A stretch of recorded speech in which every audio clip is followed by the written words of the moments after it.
말씀은 출애굽기 17장 8절에서부터 16절 말씀입니다. 출애굽기 17장 8절에서부터 16절 말씀인데 저희 교독해서 고백하도록 하겠습니다. 제가 먼저 읽습니다. 그때 아말렉이 와서 이스라엘과 르비딤에서 싸우니라.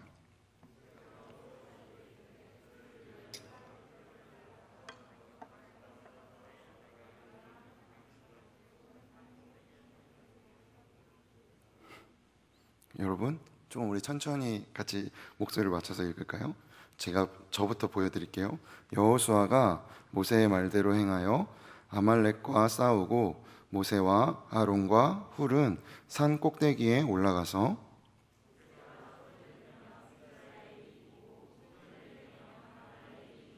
잘하셨어요.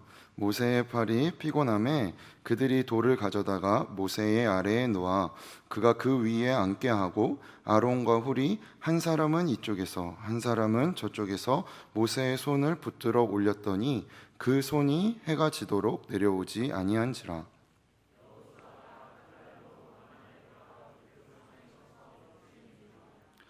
여호와께서 모세에게 이르시되 이것을 책에 기록하여 기념하게 하고 여호수아의 귀에 외워 들리라. 내가 아말렉을 없이하여 천하에서 기억도 못하게 하리라.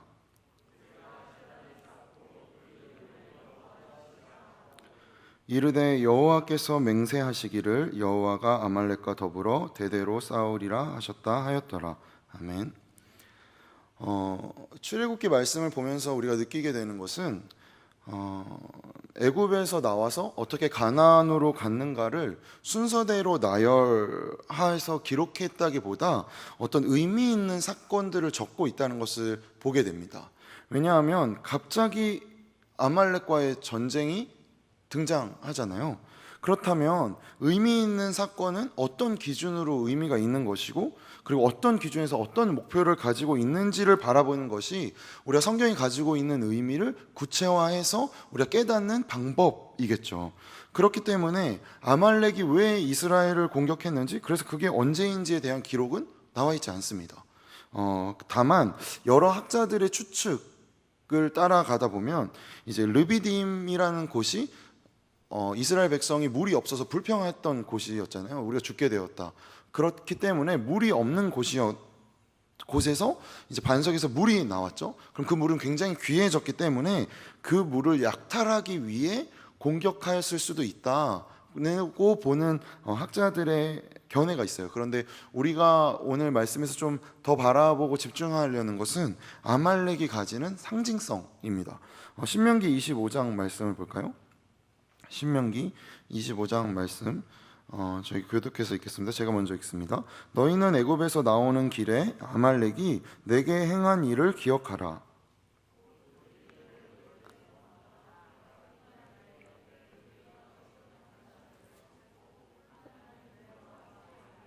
저희 같이 고백할까요? 그러므로 내 하나님 여호와께서 내게 기업으로 주어 차지하게 하시는 땅에서 내 하나님 여호와께서 사방에 있는 모든 적군으로부터 내게 안식을 주실 때에 너는 천하에서 아말렉에 대한 기억을 지워버리라. 너는 잊지 말지니라. 본문이 강조하고 있는 것, 그러니까 신명기 말씀에서도 강조하고 있는 게 뭐죠? 아말렉이 이스라엘을 공격한 이유가 아니라 그들이 이스라엘과 싸웠다는 사실을 강조하고 있습니다. 근데 여기서 우리가 이제 발견하게 되는 것이 있어요. 이전과 다른 모습이 나타나게 됩니다. 무엇이죠? 10가지 재앙과 홍해를 가르는 일에서 이스라엘 백성은 아무 일도 하지 않았습니다. 오로지 하나님께서 행하셨죠. 그들은 그냥 멀뚱멀뚱 있었어요.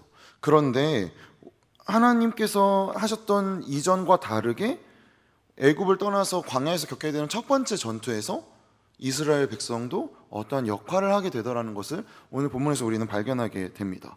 그래서 여호수아를 전쟁 사령관으로 임명하고 이스라엘 백성들이 군사로 나아가서 직접 싸움을 해서 아말렉을 이겨야 한다는 거죠. 그런데 그렇다고 해서 이 전쟁이 이스라엘의 군사력에 달려 있는가 하면 그렇지 않더라는 것입니다.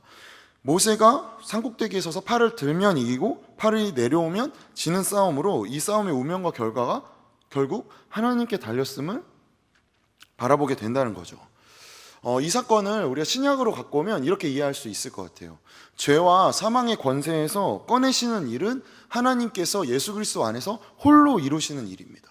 거기서는 우리가 어떠한 일을 할 수가 없어요. 우리는 그저 내가 예수를 믿는 순간 죄와 사망의 권세에서 하나님이 우리를 끄집어내시는 일이 일어나게 됩니다. 그런데 구원을 얻자마자 바로, 그러니까 곧바로 젖과 꿀이 흐르는 땅으로 바로 가느냐, 내가 이제 하나님을 믿었으니까 내 삶에서 이전과 달리, 하나님을 믿지 않았던 것과 달리 내 상황과 환경과 조건이 바뀌느냐, 그렇지 않더라는 것이죠.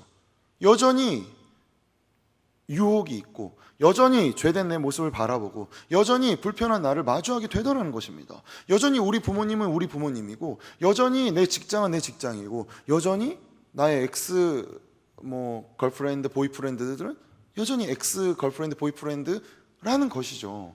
그러면 바라보게 되는 거예요.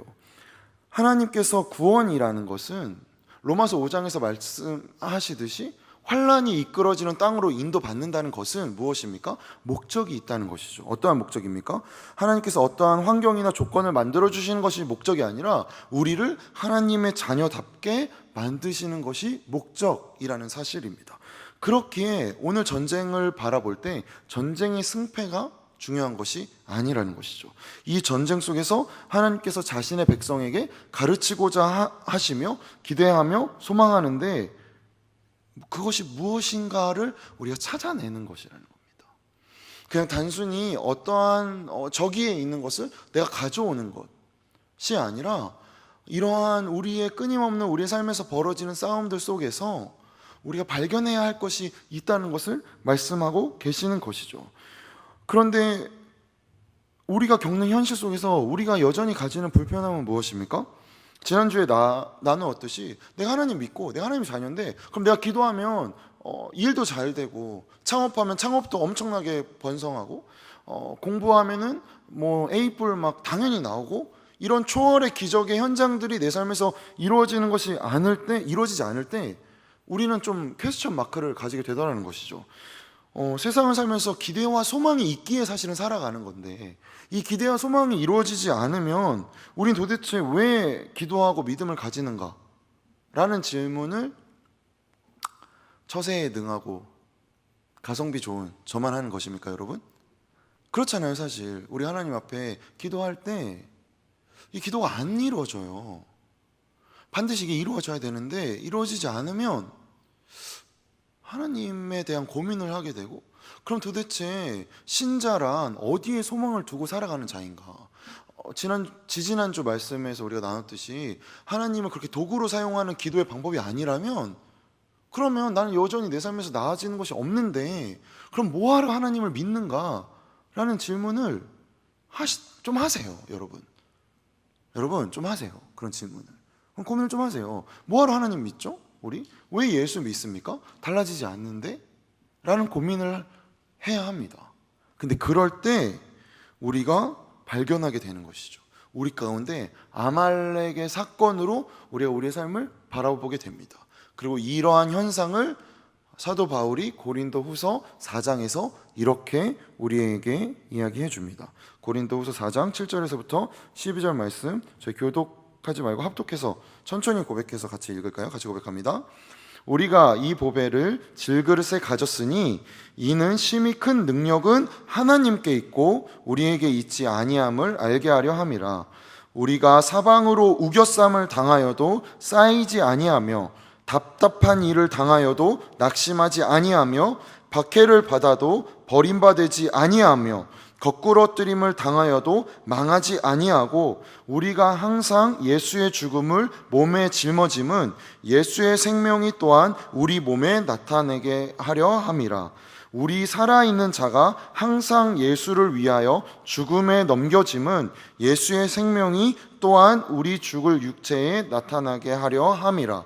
그런즉 사망은 우리 안에서 역사하고 생명은 너희 안에서 역사하느니라. 아멘이십니까? 갑자기 너무 천천히 읽으니까 엄청 빨리 읽던 저 전도사가 왜 그러나 싶으신데, 지지난주에 저희가 박흥재 선교사님과 함께 이제 좀 교제하는 시간 목자들과 함께 가졌었는데, 그때 고칠 수 있는 것 중에 하나가 천천히 말하는 거래요. 장애인 친구들에게 이야기를 할 때 천천히 이야기하는 것이 중요하대요. 그래서 저 반성했잖아요. 저 진짜 엄청 빠르게 읽잖아요. 그래서 나 얼마나 이기적인가. 그래서 우리가 함께 천천히, 저희 적용이에요, 여러분. 그래서 이렇게 천천히 읽으려고 하는데, 다시 고린도후서 말씀으로 돌아와서 10절 말씀에 보면 예수 죽인 것을 몸에 짊어진다는 표현이 무엇일까요? 그냥 예수님 죽으셨구나, 나를 위해. 그거 나 기억해야지 일까요? 이것을 알기 위해 우리가 사실은 이 당시의 시대 배경을 좀 이해하는 게 필요한데, 사실 너무 잘 알듯이 이 로마 시대는 예수를 믿는다라는 것은 동시에 내가 죽을 수도 있다라는 것을 전제하는 행위였습니다. 이게 무슨 말이냐면, 짧게 정리하고 있어요, 지금. 여러분이 빨리 집에 갈 수 있도록. 로마 사회에는 클라이언트와 페이트론 시스템이었어요. 그러니까 이게 무슨 말이냐면, 왜 이제 후견인 제도가 있었던 거예요. 그러니까 저의 후견인은 정갑신 목사님이에요.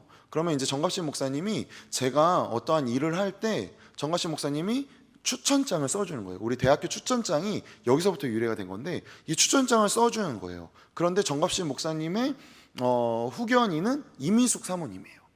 그러니까 이렇게 촘촘하게 다단계처럼 이렇게 이루어져 있는 거예요. 그러니까 누구에게나 클라이언트가 있고 페이트론이 있고, 그래서 이 시스템 안에서 로마 사회가 유지되는데, 내가 예수를 믿는 순간 나의 후견인은 더 이상 어떤 누군가의 사람이 아니라 예수 그리스도라는 것을 고백하게 됩니다. 근데 그 순간 무슨 일이 일어나냐면 이 사회에서 배제되는 거예요. 왜냐면 이 최종 후견인은 로마의 황제였기 때문이에요. 그래서 우리 마가복음에서 이렇게 설명하듯이 하나님의 아들이라는 표현은 사실은 황제에게 쓰이던 표현이었습니다. 그러니까 최종 후견인이 이 황제인데, 나의 최종 후견인은 예수 그리스도이다 라고 살아가는 것이었기 때문에 그 순간 무슨 일이 일어나죠? 먹고 사는 문제가 심각해지게 됩니다. 그래서 성찬이 굉장히 중요한 문제였던 거죠. 왜냐하면 일주일에 한 번씩 모여서 떡을 떼는 것은 사실은 그 한 끼 식사를 하는 것이었기 때문이에요. 그러니 이 예수를 믿는다고 할 때 나의 많은 것들이 아니라 사실은 모든 것들을 송두리째 내어놓는 것을 의미했습니다. 그러니 기억하게 되는 거죠. 내가 예수를 믿는다고 생각하는 게 아니라 이 당시에 믿는 것은 내가 따르는 예수를 죽인 세상에서 내가 예수를 믿고 있다라는 의미였습니다. 지금도 사실은 마찬가지죠. 이 세상이 어떤 세상입니까? 우리가 믿는 예수는 십자가에 못 박혀 죽었습니다. 누가 죽였죠? 죄가 죽였죠. 그런데 이 죄가 참 아이러니컬하게 우리 안에 그대로 있더라는 것입니다. 죄가 예수님을 죽였는데 예수님을 믿는 나도 이 죄 안에 거한다는 사실을 발견하게 된다는 것이죠. 그러니 우리가 이 세상 가운데 살아갈 때 사도 바울이 이야기하는 그 의미, 그 뜻, 그것이 무엇이죠? 당연히 세상의 공격이 우리 가운데서도 예수를 공격한 것과 같은 공격이 있는 것이 당연하다라고 이야기하고 있는 것입니다. 그러니 우리가 그렇구나 하고 생각하게 되죠. 그렇지, 그럼 내 삶에 고난이 일어나는 게 당연하구나, 내 삶에 어려움이 일어나는 게 당연하구나, 이렇게 생각이 되지만 사실 우리 안에 있는 가장 큰 고민의 지점은 무엇입니까? 내가 죄를 회개하고 그리고 하나님의 자녀로 우리 지금 로마서 큐티 하고 있어서 이제 그 말씀 묵상 하세요, 여러분. 로마서 큐티 하세요, 여러분. 의롭게 된 것이잖아요. 우리가 의롭게 된 자들인데, 문제는 내가 죄인이더라는 것입니다. 끊임없이 내 안에 음란함이 있어요.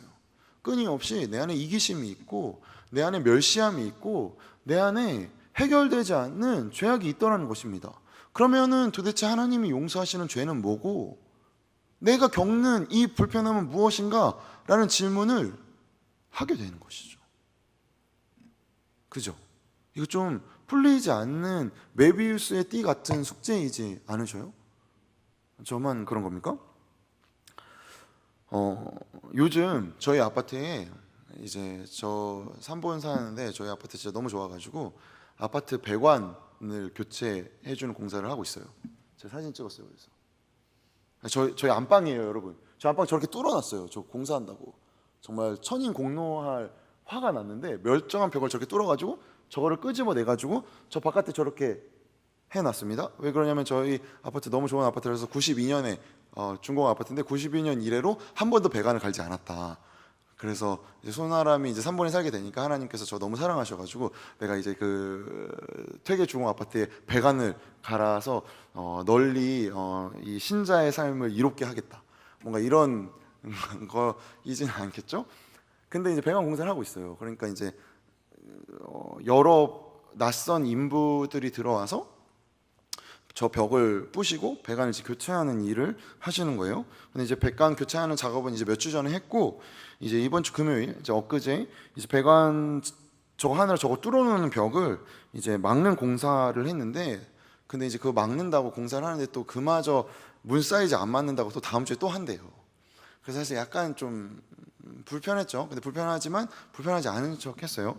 그런데 여기서 이제 제가 겪은 부끄러운 마음을 나누려고 하는데 공사하시는 그 작업하시는 분들 중에 이제 여러 분들이 계셨는데 외형적으로 중앙아시아 쪽에서 오신 것 같은 좀 피부는 백인, 황인 이 사이이신데 이제 외국분, 서양적인 마스크를 가지신 분들이 한 두세 분 정도 계셨어요.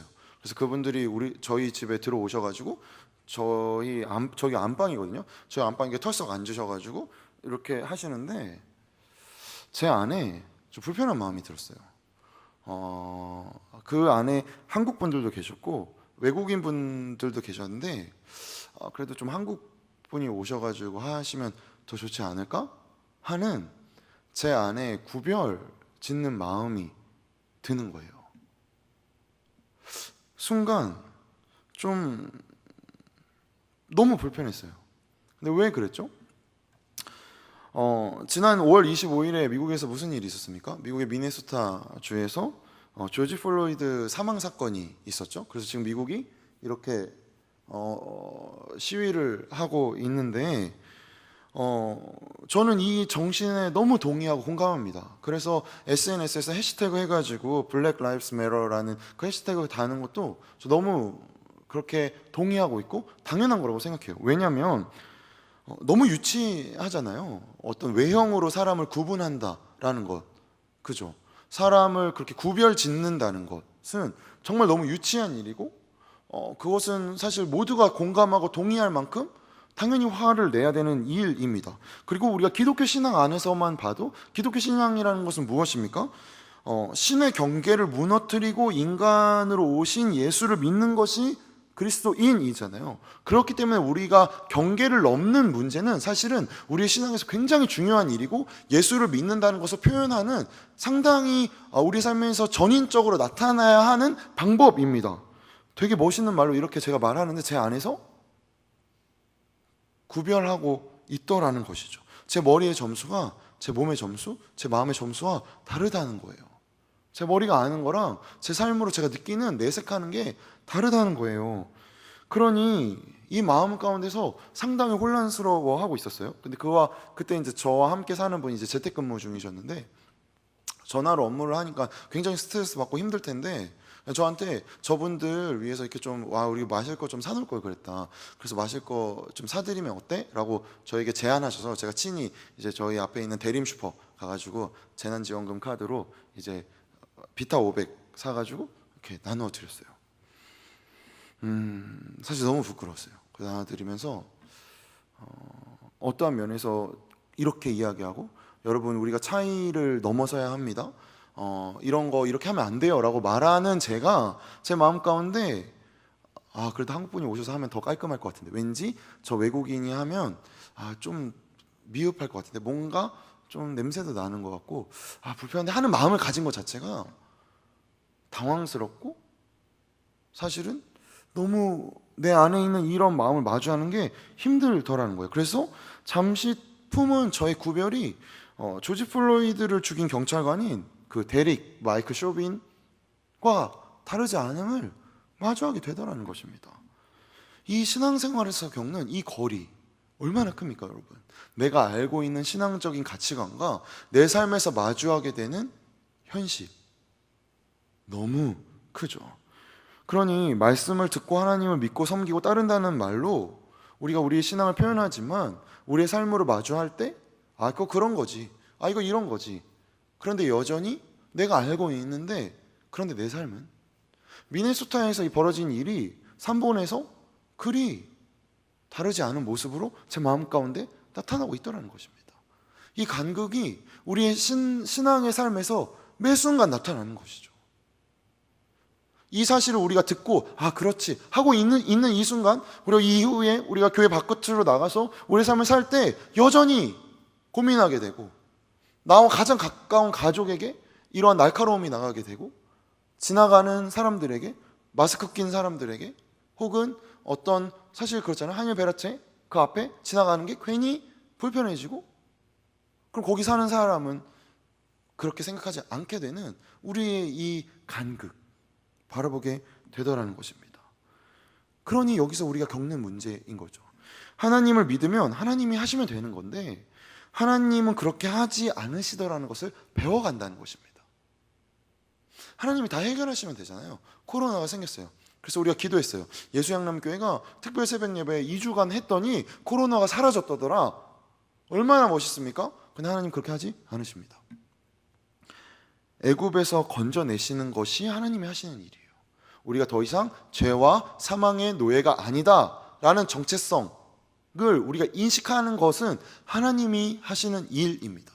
그런데 그러면 죄와 사망의 노예이지 않은 삶, 하나님의 자녀답게 사는 삶은 우리의 몫이라는 것이죠. 우리가 싸워 나아가야 하는 싸움인 것입니다. 분투해야 되는 것입니다. 이러한 질문이 들고, 이러한 고민이 들고, 저 역시 마찬가지예요. 이러한 구별이 저 안 가운데 발견될 때, 물론 함께 사는 자매님의 도움으로 인해 행동하게 되었지만 그 행동을 통해 싸워 나가는 거죠. 비타 500 함께 드리는 그 행위, 진짜 부끄럽지만 그렇게 하는 행위를 통해서 간극이 있음을 인정하며 그 간극을 메꾸려는 나의 싸움을 해 나가는 것이, 이것이 그리스도인의 삶인 것입니다. 우리가 성경을 통해 바라보게 되는 지점들이 사실은 있습니다. 유독 하나님이 아말렉을 향한 분노를 크게 하셔요. 왜 그럴까요? 성경은 유독 약자들에 대해 편애하는 시각을 갖고 있기 때문입니다. 이게 무슨 말이냐면, 우리가 신명기 25장에서 봤듯이 아말렉은 아마도 약탈하는 부족이었을 것 같아요. 그럴 확률이 굉장히 높아요. 약탈한다는 것은 무슨 의미입니까? 나보다 힘이 약한 사람들을 내가 구별해서 그들을 내가 착취하는 것을 의미합니다. 이것이 가진 약탈의 속성이죠. 그렇게 보니까 우리 안에도 그 논리가 그리 다르지 않게 작동됩니다. 구분과 구별의 차이가 뭡니까? 구분은 어떠한 기준으로 구분 짓는 거예요. 남자와 여자라는 기준이 있는 건데, 구별은 차이예요. 차이는 뭐예요? 내가 그냥 얘는 좀 나랑 좀 다른 것 같은데, 그래서 이거는 이렇게, 이거는 이렇게 하는 것이 구별인데, 약자를 만들어내는 선행 조건은 무엇입니까? 구별입니다. 강하고 약하고의 기준을 누가 나누는 것이죠? 내가 나누는 것이죠. 그것이 죄의 속성입니다. 내가 판단하는 것. 아말렉은 자신이 판단하였고 자신보다 약한 이들에게 폭력적인 행동을 가했습니다. 그렇게 하나님은 아말렉이 가지는 상징성을 우리에게 말씀하시는 거죠. 그래서 그 상징과 그러한 폭력과 싸우는 것은 누구의 일이라는 것입니까? 우리의 일이라는 것입니다. 우리가 싸워 나가야 하는 것이라고 말씀하고 계시는 것이죠. 이러한 전쟁 속에서 우리는 바라보게 됩니다. 전투의 목적이 중요하다는 거죠. 승패가 중요한 것이 아니에요. 사실 얼마나 말은 뻔질나게 해놓고 삶에서 이렇게 이중성을 마주하게 될 때 사실 얼마나 비참합니까, 여러분? 사실 그렇잖아요. 내가 목자인데, 그래도 내가 뭐 이렇게 역할 맡고 있는데, 나는 이렇게 이야기하는데, 사실은 나 홀로 있을 때 내가 얼마나 비열한 사람인지 내가 아는데, 내가 여기 모여서 이렇게 나 예배해야지, 그렇지, 나 해야지 하고 저 문 밖을 나갈 때 내가 얼마나 이기적인 사람인지를 마주하게 될 때 얼마나 우리를 비참하게 합니까? 근데 그게 바로 하나님이 초대하시는 전쟁이라는 것입니다. 여호수아를 사령관으로 삼고 아말렉과 분투하는 싸움의 현장인 것이죠. 여기서 우리가 행해야 할 것은 무엇입니까? 그 싸움을 싸워내는 것입니다. 그리고 그와 동시에 모세가 두 손을 들고 있는 것처럼 하나님을 신뢰하는 것이죠. 하나님을 어떻게 신뢰하는 것입니까? 그가 이 전쟁을 통해 목적하신 바가 있다는 것을 잊지 않는 것입니다. 나의 이러한 낮아짐, 나의 이러한 비참함, 나의 이러한 불편함을 통해 하나님이 나를 자녀답게 만들어 가고 계시는구나를 놓치지 않는 것이죠. 이것이 그리스도인인 것입니다. 세상과 다르지 않아 보이지만 세상과 다른, 세상 속에 살고 있지만 세상 속에 살고 있지 않은 존재로 살아가는 우리의 삶의 모습이어야 하는 것이죠. 마찬가지로 인종차별이 일어난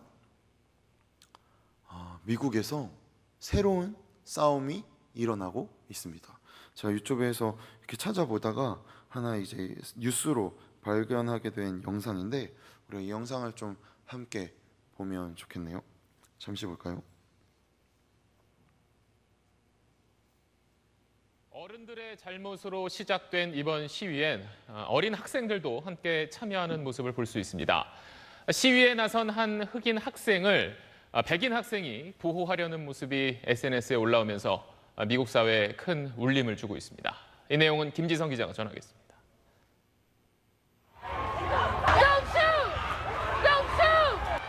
흑인 소년 한 명이 경찰 앞으로 나가 인종차별에 항의하는 의미로 무릎을 꿇습니다.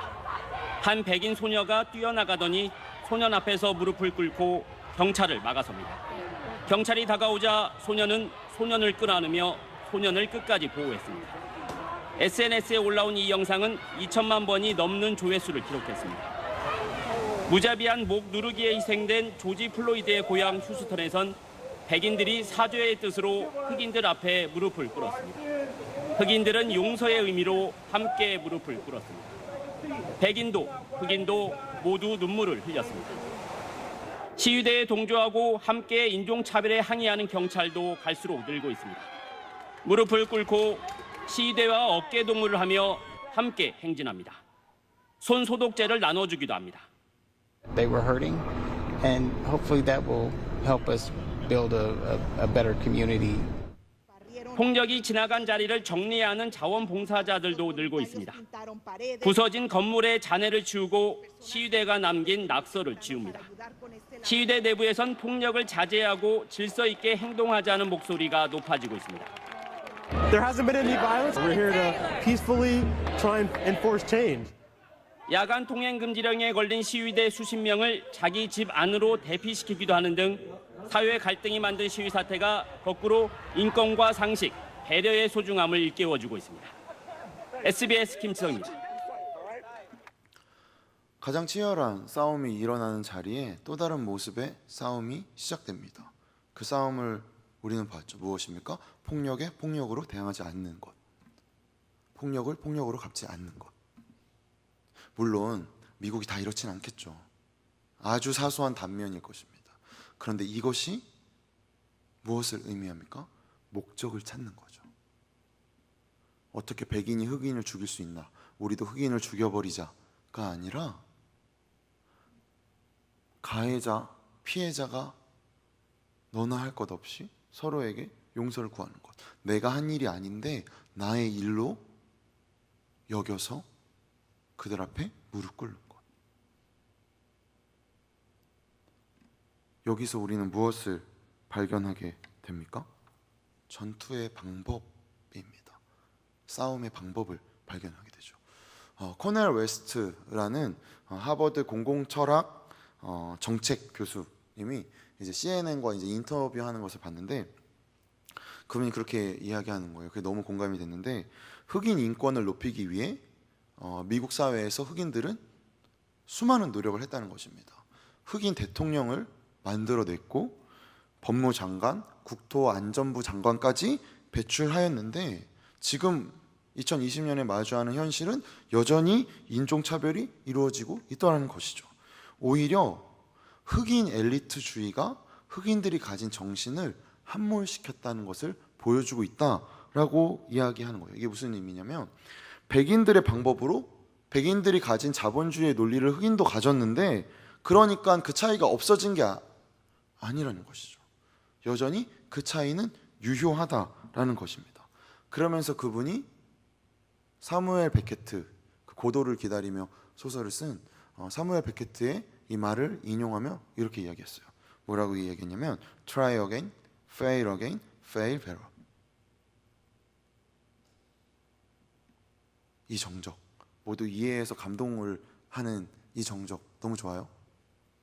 뭐죠? 다시 하고 다시 실패하고 다음에는 더 잘 실패하라. 흑인인 그가 자신의 민족과 자신의 커뮤니티를 자성하며 말한 말, 다시 하고 다시 실패하고 다음에는 더 잘 실패하라는 이 말이 우리의 신앙에도 동일합니다. 우리는 우리 현실을 볼 때마다 확인해야 합니다. 우리가 마주하는 오늘, 내가 겪는 실패가 너무 절망스럽고 끔찍할지라도 하나님의 백성은 이것들이 궁극적으로 모든 일이 손해되는 대로 합쳐지는 것이 아니다는 것을 믿는 것이 우리의 믿음인 것입니다. 내 실패들이 쌓여서 마지막 날에 하나님께서 내 실패들을 다 모아가지고, 야, 너 이렇게 실패했고 너 이렇게 실패했고 너 이렇게 실패했어 하시지 않는다는 것을 믿는 것이 우리의 믿음입니다. 왜 그렇습니까? 그가 우리의 아버지이기 때문입니다. 그가 우리의 아버지이시니까요. 그러니 너 그 꼴이 도대체 뭐냐라는 세상의 조롱이나 사실 내 자신마저 동의되는, 그러게 도대체 나 이 꼴이 뭔가, 나는 도대체 이거 뭐 하고 있는 건가 라는 손가락이 나를 향할지라도 이 꼴이 영광스럽고 승리되는 하나님의 자녀다워지는 과정이지, 네가 그렇게 나에게 손가락질함으로 내가 그 꼴에 머물러 있지 않는다 라고 믿는 믿음이 믿음인 것입니다. 그러니 싸움의 목적을 찾아내는 것이 굉장히 중요합니다, 여러분. 우리의 삶에서 일어나는 현실과 내 안에서 발견하게 되는 이 간극을 파악하고 그 안에서 고민하고, 그래서 좀 더 사람다운 삶, 나의 이기심을 주장하고 내가 원하는 방법으로 내가 원하는 환경을 만들어 가려는 삶이 아니라 하나님의 자녀된 삶이 무엇인지를 고민하고 만들어 갈 때, 그때 진정한 인간다운 삶을 살게 되는 것입니다. 왜 그렇죠? 그가 우리의 아버지이시고 그가 우리를 그렇게 지으셨기 때문입니다. 이것을 알아가는 것이 우리의 삶인 것이죠. 이 과정 속에서 우리가 발견하게 됩니다. 무엇을 발견하게 되죠? 세상의 것을 아무리 동원하여도 인간이 마주하게 되는 것은 타락일 뿐이라는 것을. 그런데 그거는 하나님이 우리를 건져내셨죠. 우리의 어떠함이 필요하지 않았습니다. 그리스도의 죽음에 우리의 어떠함이 필요하지 않으셨어요. 그냥 그가 행하셨어요. 이미 이것은 우리에게 해결된 죄의 문제입니다. 우린 더 이상 죄와 사망의 노예가 아니에요. 그 반대말은 무엇이죠? 이제 우리에게는 또 다른 아버지, 진정한 아버지가 있다는 것이죠. 하나님 한 분이 우리의 삶의 유일한 아버지 되신다는 것을 고백하게 되는 것입니다. 그러니 어떠한 상황에서도 그 이름을 부를 수 있는 것이죠. 어떠한 상황에서도 그 이름을 붙잡을 수 있는 권리를 가지게 된 겁니다. 그럼 권리를 가지면 우리에게 무엇이 동반됩니까? 책임을 져야 합니다. 싸우는 이 현실에서, 나는 그렇지, 나는 그리스도인인데 내 안에 일어나는 죄악된 모습을 마주할 때마다 싸워내십시오. 어떻게 싸워냅니까? Try again, fail again, 그 다음 fail better. 10개 잘못했으면 그 다음번에는 9개만 잘못하세요. 한 번에 다 잘하게 되는 일은 절대 일어나지, 절대라는 말 쓰지 말라 그랬는데 그냥 거의 안 일어나요. 제 생각에는 99.97%안 일어납니다. 우리가 마주하게 되는 10가지가 한 번에 다 바뀐 분들의 간증을 듣잖아요. 제가 생각하기엔 전 세계 그분들이 다예요. 그죠? 쉽게 마주할 수 없어요. 회사에서 욕을 너무 많이 합니다. 너무 불편해요. 그럴 때 10번 욕하는 거 한 번은 참는 거예요. 와, 이런 개의 자녀 같은 녀석아 라고 말하고 싶을 때 넌 참 어떻게 사람의 아들이니? 이렇게 바꿔서 말하는 거죠. 그럴 수 있잖아요. 한 번씩 바꿔 나가는 거예요. 거스름돈을 내가 5,000원을 줘야 되는데 이것 좀 모를 텐데 그동안 내가 좀 삥땅 이런 말 하면 안 되는데 강단에서 뭐라 그래요? 좋은 말로? 그러니까 이걸 내가 취했는데 내가 권리가 아니죠 사실. 정직하게 포기하는 것. 하나씩 사소한 것부터. 그게 바로 fail better입니다. 그렇게 점점 완성해 나가는 거예요. 그러면서 바라보게 되는 것이죠. 승패가 중요하지 않다는 것. 싸움의 목적을 아는 것이 중요합니다. 어디에서든지 일어나는 일 속에서 나는 왜 이러한 문제를 겪고 있나? 나는 왜 이러한 불편함을 겪고 있나?